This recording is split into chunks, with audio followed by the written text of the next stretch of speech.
હિંમતનગર ખાતે આંતરરાષ્ટ્રીય મહિલા દિવસ નિમિત્તે તાલુકા પંચાયત પ્રમુખ શ્રીમતી ભૂમિકાબેન પટેલની અધ્યક્ષતામાં મહિલા સંમેલન યોજાયું હતું.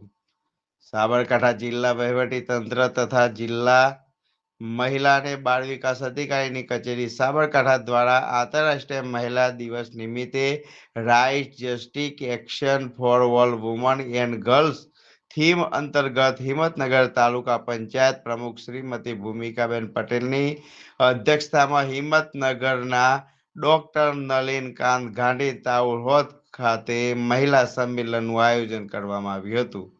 તાલુકા પંચાયત પ્રમુખ શ્રીમતી ભૂમિકાબેન મહિલાઓની સમાજમાં ભૂમિકા તેમજ સરકાર દ્વારા અમલી વિવિધ મહિલાલક્ષી યોજનાઓ અંગે જાણકારી આપી. વધુમાં મહિલાઓ આ યોજનાઓના લાભ થકી આર્થિક સદ્ધરતા મેળવે તેવી આશા વ્યક્ત કરી હતી.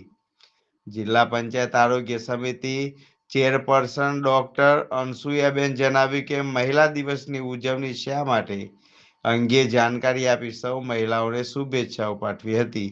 આ પ્રસંગે ભારતની પ્રથમ શિક્ષિકા સાવિત્રીબાઈ ફૂલેને શ્રદ્ધાંજલિ આપી. ભારતના રાષ્ટ્રપતિ નાણામંત્રી મહિલા છે, જે બાબતે ગૌરવ લઈ દીકરીઓને આજે શિક્ષિત બને અને વિકાસના પંથે આગળ વધે.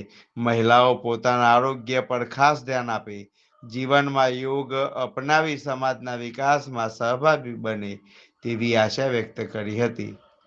હિંમતનગર ડીવાયએસપી પાયલ સોમેશ્વરે સમાજ અને સરકારમાં મહિલાઓની ભૂમિકા અંગે જાણકારી આપી હતી. મહિલાઓએ પોલીસ હેલ્પલાઇન નંબર 112, 181 અને સાયબર ક્રાઇમ 1930નો ઉપયોગ કરવા જાગૃત જોઈએ. વધુમાં તેમને સી ટીમ અને મહિલા પોલીસ સ્ટેશનની કામગીરી તેમજ સ્માર્ટફોન સુરક્ષા સેટિંગ્સ વિશે ઊંડાણપૂર્વક માહિતી આપી હતી.